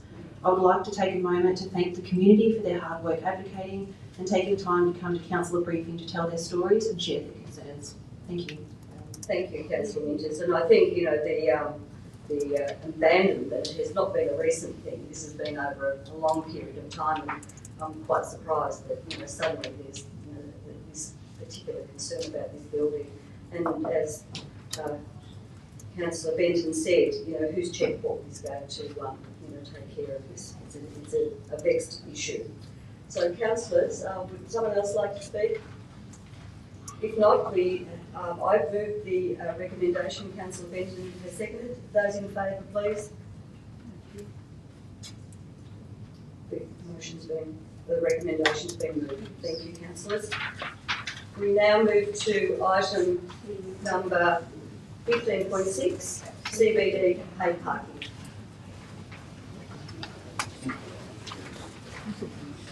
Thank you. Since the introduction of the current parking payment system in the CBD, Council has received significant public feedback. It includes a recent petition calling for free times parking. Feedback has been considered about the payment system, and the payment system has been adjusted on the way in response. This report recommends further adjustments by approving the installation of 10 parking machines in the CBD to supplement the current system. Thank you, Director Swart. I've got I've got two questions to this particular recommendation. The first one is from Adrian Fox. Could Council please consider introducing a $2 weekly parking voucher? The current monthly parking voucher can be purchased in multiples of 1, 6 and 12 months and annotated with valid to date calculated at the time of purchase. I suggest the $2 weekly voucher be purchasable in any multiple and be similar and annotated with a calculated valid to date. The cost being simply $2 times the number of weeks purchased and valid to date, which is already calculated using the number of months, so it can be calculated using the number of weeks. The $2 weekly voucher would give greater flexibility to the consumer and would fit everyone's budget, especially those cash-paying parkers who used to pay with a few coins in the meter, but now are challenged by the upfront cost of monthly vouchers. Please introduce $2 parking vouchers. And the response is, we do not support introducing weekly vouchers at this time, as the recommended introduction of parking machines to supplement the current payment system will provide sufficient payment options for users of the paid parking areas. Current payment options available include the EasyPark app and the voucher options for those not using the app. Introducing machines in the CBD will provide a further convenient payment option for those not using the app. Weekly vouchers would increase the administrative burden and operational costs without delivering long-term benefits. Free parking options remain available in specific areas in the CBD. We've also got Matt. Do you want me to read out? I'll do it. Okay, great.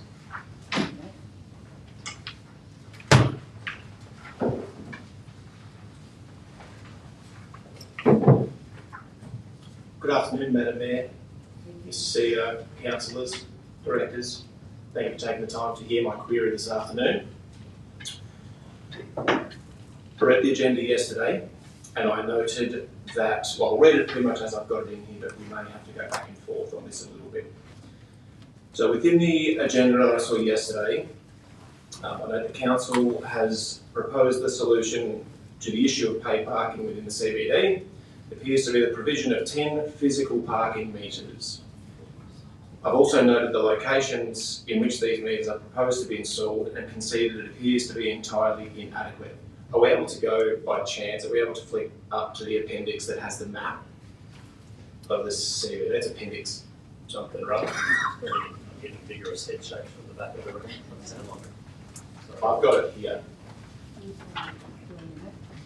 They are essentially, for example, the main shopping precinct on Reed Street, running from Murphy Street to Ovens Street, includes the provision of one single parking meter to service the entire street. And that is on one side of the street.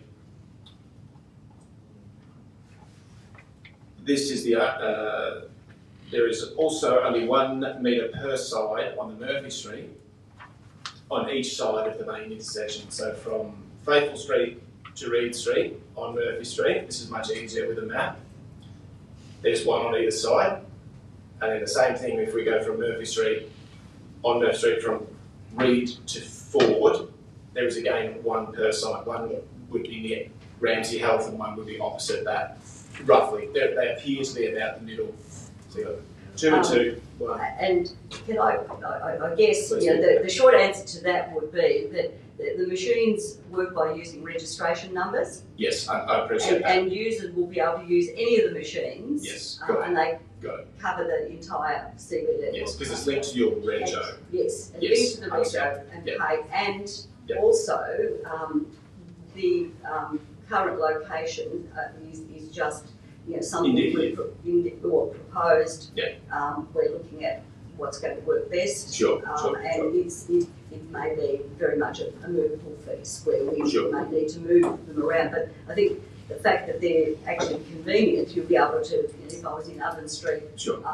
and you wanted to go to Murphy Street, you could use the. You could use the balance of your parking and shoot. Yeah, understand. That bit I like. That's a good feature. So well done with that particular bit being linked to rego to the vehicle rather than the space. So good kudos to you for that. The distance that is served by each of these meters is far too great, and I would suggest that this number needs to be increased substantially. I would say this is about a third or a quarter of what you actually need. In addition to this, the petition was submitted on the basis that people of the town wanted free timed parking, which has not been adequately addressed in this solution. The people of the town and the greater region have stated very clearly that they are unhappy with the Easy Park system and have done so in great numbers, hence the 2,212 wet signatures that I presented in that petition to you guys. I firmly believe that this proposal does not go anywhere near far enough in alleviating the problem with the current system as implemented. As I see it, there is no mention of providing more meters into the future, nor does there appear to be any mention of working towards free parking, which is the point of the exercise. How do we progress from here? Over to you.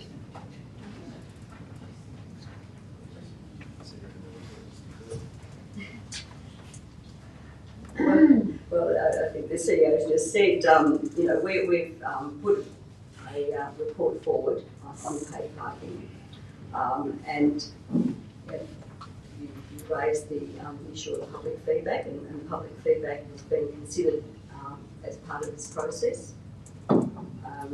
We understand that if you ask someone, do you want free parking, of course they're going to say that. You want free lunch? Of course you do, yes, absolutely. All of that, and you and I have had the discussion Absolutely. around what parking actually raises in revenue for the Royal City of Wangaratta. We're a municipality with a fairly modest budget, so if we're in a situation where we're able to raise revenue through user pays, then certainly we will look at that, and that's part of the reason why we've continued to support paid parking here in the Royal City of Wangaratta. I think, with the current machines that are going to go out there, that's a step forward in making it more accessible.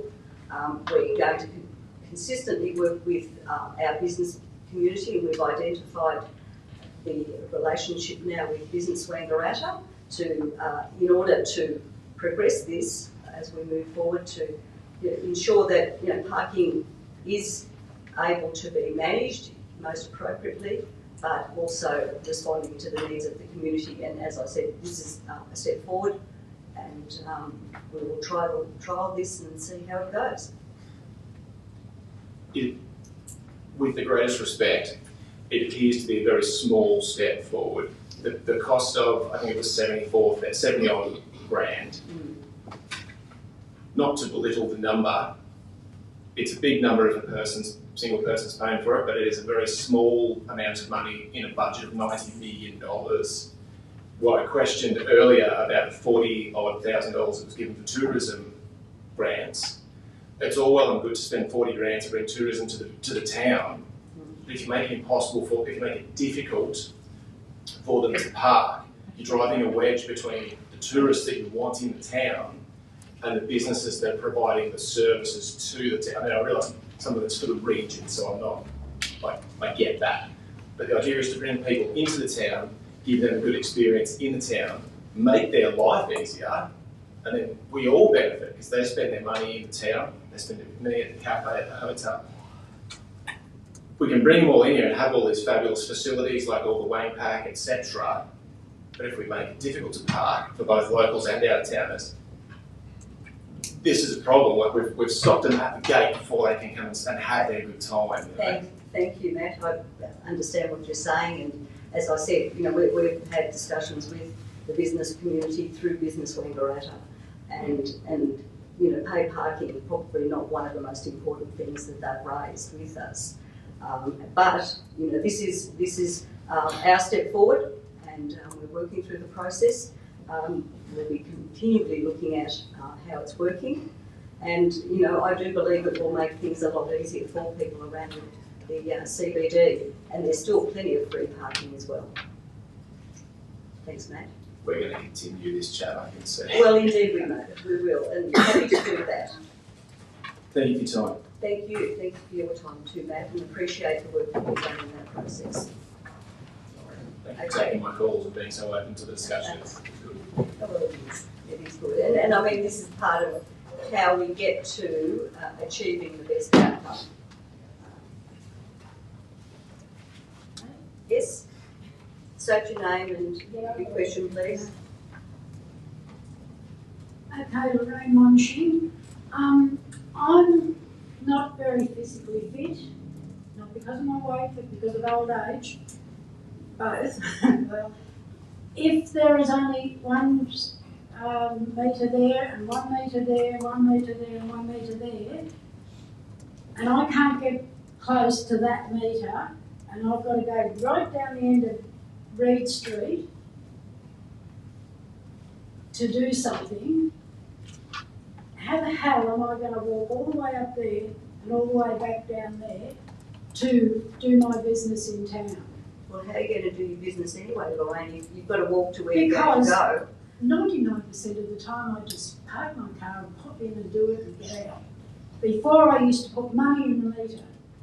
I have got the parking thingy, but when it came to me having to give all my blasted information to somebody I don't know, somebody I haven't got any faith in, like Easy Park, I didn't fill it out, so I don't use it. Right?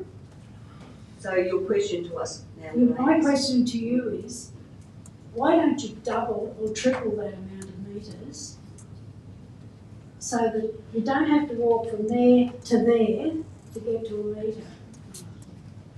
You know, you're not looking at people. I haven't got a major disability, but I know there's lots of people that can't walk half the street of Reed Street, or can't even walk a quarter of the street. Well, we're installing these new machines which will be aimed at giving people greater access to, you know, the payment system. So the meter, the parking spot in front of the meter will be a 5-minute meter.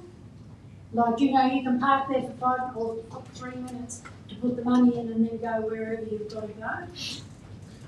You know, to another spot if there's one. Yeah, Mayor, perhaps I could have a go at answering some of Lorraine's questions.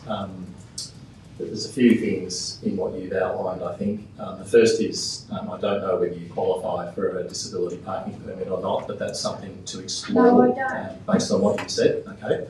Second thing is, based on what you're describing, if you are not wanting to use the app, which gives you the convenience of being able to pay at the point you park and not having to walk anywhere to do that, the second option I'd suggest that you explore is one of the parking vouchers, which can, as it's been said before, be bought in multiples of several types. And the third alternative is to park your car in a location where it's not paid parking. So you have several options available to you, I guess is what I'm getting at. One of the reasons we've moved away from having an individual parking meter on every individual bay is the very high cost of providing those. So I'm not interested in that, sorry. okay, then I don't think I can help you any further with your question, with due respect. Okay, with due respect to you, if I park in the Big W, for instance, which most times I do, because then I do a bit of shopping around that area, or I park in Woolies, for instance, and I just do my shopping in Woolies. I don't go up the main street very much at all now, and I used to do a lot of shopping there. I used to live out of town, and when I used to live out of town, well, it was great because I knew that I could go from there to there to there, and I could put 50 cents or 20 cents or whatever to go to any shop if there was a spot, of course. It's nowadays it's not so easy to get a car park in the town. But you're not looking at number one, people with disabilities, and I don't have a disability enough to get a disability thing. I've just got crook hips, okay, let's put it down to real things. But there are other people that have got disability, but there's only a certain amount of them too. You know, they can't park in anywhere. Thank you, Lorraine. Okay, yeah, Okay, yes. yeah, don't cut me off. No, I'm not putting you off. Yes, you but are. No, this is question time, and you All right. ask a question and we will answer the question. All right, well, the other question is there any possibility of more meters? There may be. Sounds about right, thank you. Thank you. Any other questions on this particular item before I ask the council to move?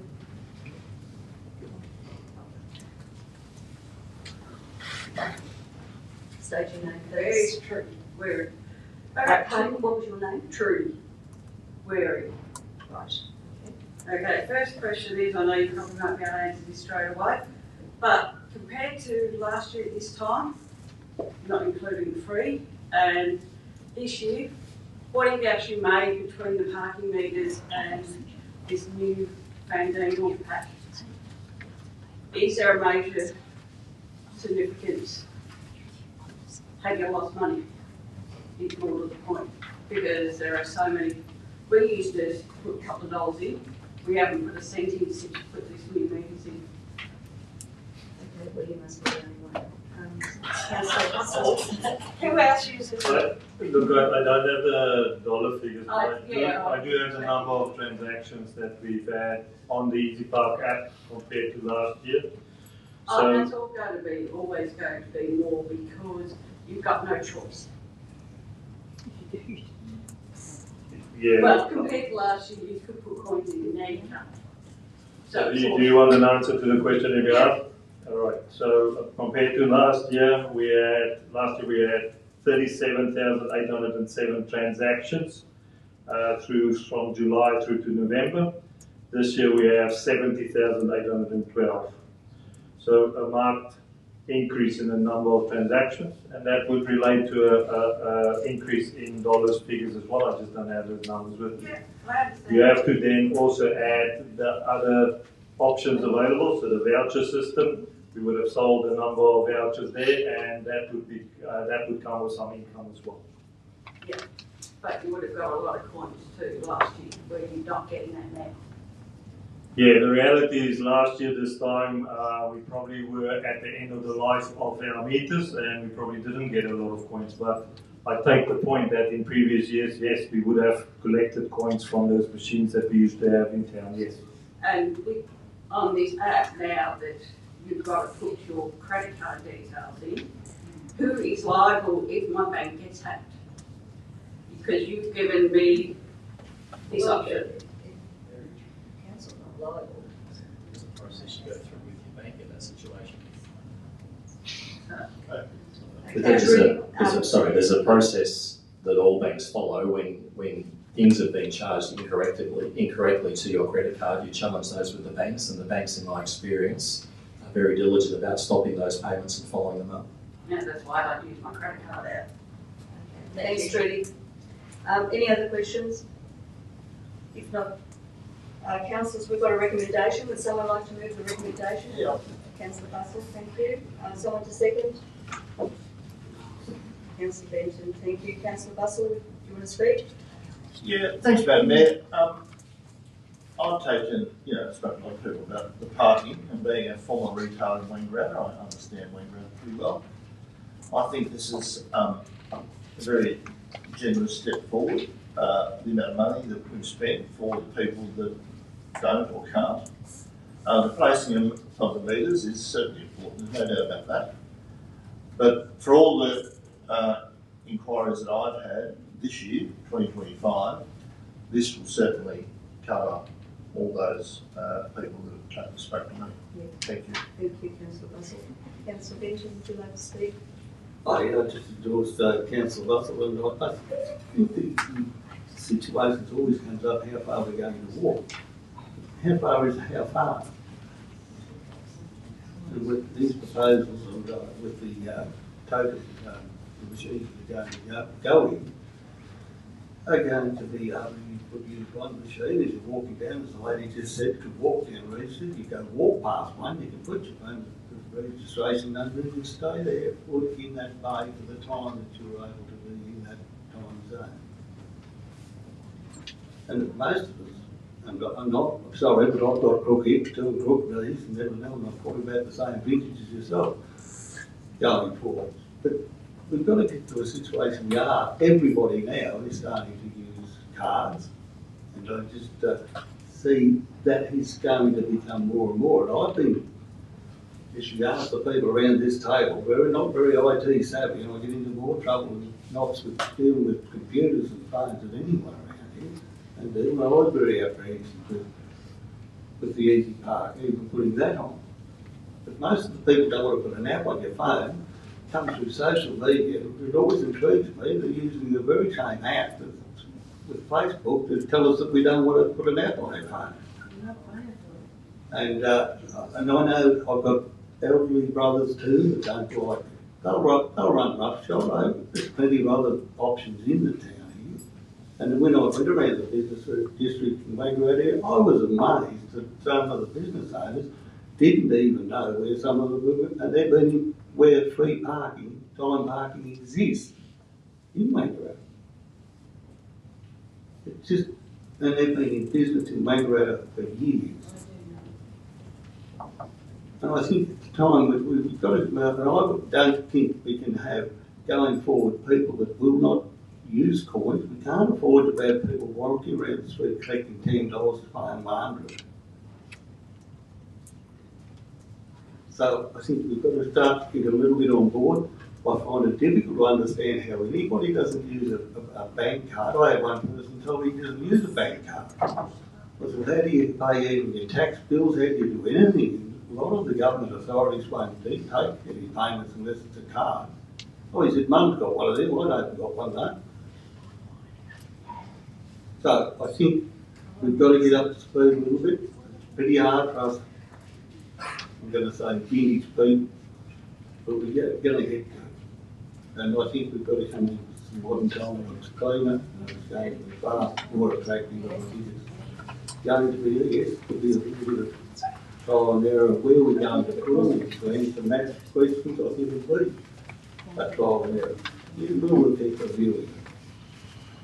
Thank you. Thanks, Councillor Benton. And before I go a bit further, could I ask people just to be quiet during this meeting, please? Councillor Winters, you want to speak? Thank you, Madam Mayor. I can't in all conscience agree to such an unwarranted spend, and I argue that it is a big spend.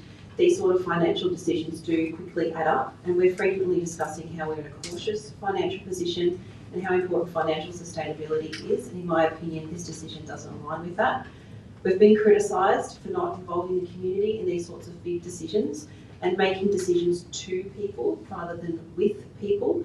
I'm deeply concerned that that's what we're doing again here, not involving the community in a decision that is costly, reactive, and may not achieve the outcomes you're anticipating. I believe we need further consultation with the businesses in the CBD and with the community to determine a solution that suits everyone. And I think we've done that, Councillor Winters, by then saying we want free parking, which is something that the councillors were going to do. So, councillors, we've got, would anyone else like to speak? So, moved by Councillor Bustle and seconded by Councillor Benton. Any in support, councillors? Thank you. It's been moved. We'll move now to item number 18.1, which is the minute of advisory committee meetings. Thank you, Mayor. We have for council's noting minutes from the Arts and Culture Advisory Committee from October and November of this year, and those are attached for noting by council. Thank you, CEO. Councillor, would someone like to move the recommendation? Councillor Fuller. Someone to second, please. Councillor Fitzpatrick. Councillor Fuller, do you want to speak? Councillor Fitzpatrick. If not, councillors, moved by Councillor Fuller and seconded by Councillor Fitzpatrick. Were you all in agreement? Thank you, councillors. We now move to item 21, which is public question time. And it is question time. So if you have a question to the council,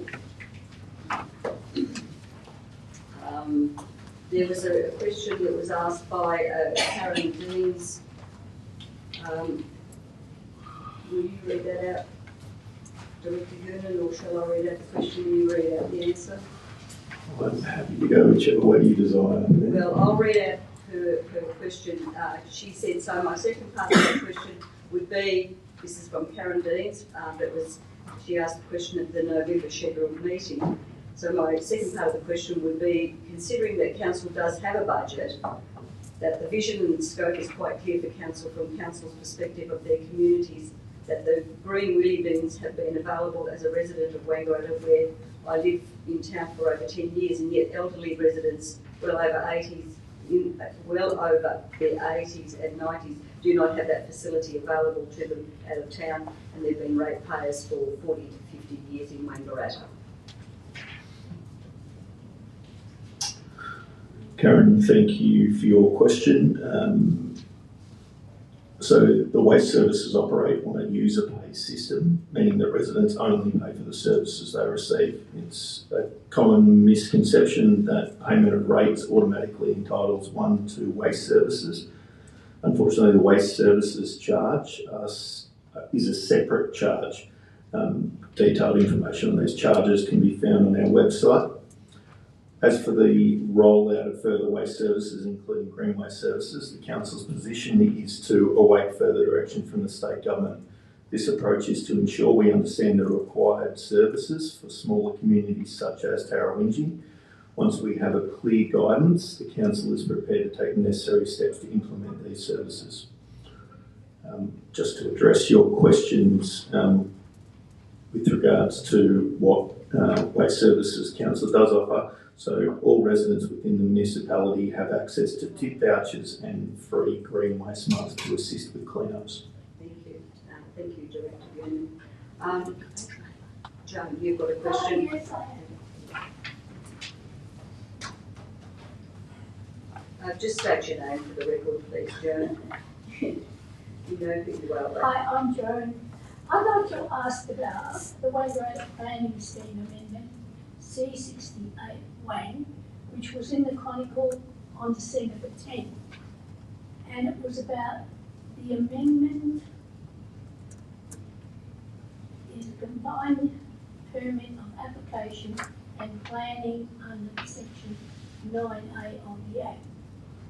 And it was it was passed by the Victorian planning thing. So I thought, what's this amendment that has been passed by the Victorian planning? So I went looking with my limited computer skills, and I went to, all the places where you're supposed to go, and I went to the spot where it said Wangaratta Amendment Scheme, and it just said, this document you have requested does not exist or has not been published. So what I'm inquiring is, what amendment was passed by the Victorian Planning Committee that they said that you don't tell anybody what it is, please? Thank you. Yes, thank you for that question, Joan. Planning Scheme Amendment C86 is a combined planning permit application and rezoning of land in Clark's Lane. That is, I guess, a bit of bureaucratic speak to say that what it tries to do is to approve a residential development. So it's a residential subdivision, so that's the planning permit side. Can't remember the exact number of lots, but over 200 lots to be created. But to be able to do that, they also need to rezone the land that the subdivision is on, and that we call a combined process. That process goes through a fairly lengthy process with a number of steps, and that also includes a process where we give notice to the community and ask for feedback. And what you are talking about there is the very last step in the process. So it would have gone through a process of exhibition, so asking for community feedback. It would have come to this council for a decision at some point. It would have gone through a planning panel, which is an independent panel that looks at all the issues surrounding that proposal. And the very last step is that we submit it to state government for final approval. And what you are referring to is that step. The Minister for Planning approved that proposal recently. Now, I can certainly help you find some more information about that amendment online. It does get a bit tricky to find all the information that you want, but it's certainly available and I can help you with that. In the July council meeting, all the amendments were passed and it was finalised. And what from here? And so we decided it was done and dusted. And all of a sudden, this comes up, and so amendments are taking place and things are happening and things like that. And nobody's aware of them. And when you even go to find, what the amendments are, what is involved is Jagura Park involved in the new amendments, or are the block sizes changed in the new amendments, or what's actually happening? That's all I want to know. Joe, can we take this offline? Because it's probably fairly detailed. Or Stephen, were you going to give it? I can quickly talk about what that was about. So it's related to the land around the school and also some of the land in Tagura Park. So some of the land in Tagura Park is involved because of the need to treat sewage, and there's a sewage recycling system proposed as part of this. As I said, I can't remember the exact number of lots, but over 200 lots is proposed as part of the residential subdivision, and it would also include some public open space, roads, access to the main roads, and those types of things. In terms of saying nobody's aware of it, the requirement when it comes to these types of proposals is that we have to exhibit them publicly, and as part of that we send out a range of letters to surrounding property owners, but we also advertise that in the newspaper. Now that would have happened some months ago. What you are referring to there in July is the last step for council. This is where we come to council and say, all right, we've completed the step where we exhibited and we've got some public feedback. On the back of that, we went through a planning panel process where an independent panel considered the issues involved. And we then went to council saying the last step for council is to consider whether they want to adopt that proposal. Now, adopt means does council support it in that moment?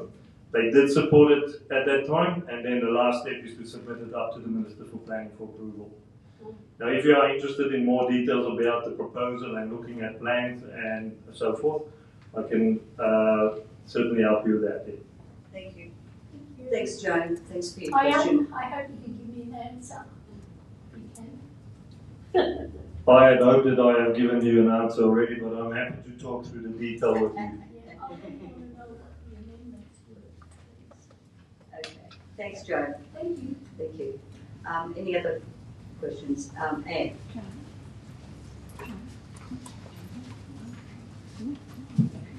Through the chair, Director Goonan, can we, when we get to the point that rural towns are being reviewed for waste management and changing the current plans, can we please make sure that that involves the whole community rather than just one singular Tarrawongi resident that believes that the whole of Tarrawongi needs a service? Thank you. Unfortunately, probably what will actually happen is that the state government will tell us what we need to do and we will implement that because that will be the requirement under the Act. So you wouldn't go beyond what the requirement was typically? No, correct. And my second question is to the Chair is the map that the parking meters was attached to. How often is that reviewed? Because I can tell you that you have 2 accessibility car parks in the wrong position. Thank you for that, Anne. Thank you. Much appreciated. Thank you. Any other questions? Okay. Well, thank you. Before I close this meeting tonight, I've got a couple of thank yous. The first thank you is to Megan Earl, who is going to be leaving us going into other pastures. Megan's been fantastic in supporting the council team in the things that we require, and she's always been willing to assist and help. So thank you, Megan, and thank you for coming along to the meetings and making the meetings accessible to the community. And to our CEO, Brendan, who's also moving on to other pastures. And I'd like to thank Brendan very much for the support he's given to the Royal City of Wangaratta and the council. He's been here for almost 12 years and has done an absolutely fantastic job in supporting this organisation and maintaining the Royal City of Wangaratta's status as one of the better regional councils across Victoria. So thank you to Brendan too. And lastly, but not least, is wishing everyone a very Merry Christmas and a Happy New Year, and I hope that everyone has the opportunity of getting together with family and friends to make it a really special time. So the meeting is now closed, and thank you for your attendance. Thank you, Madam Mayor.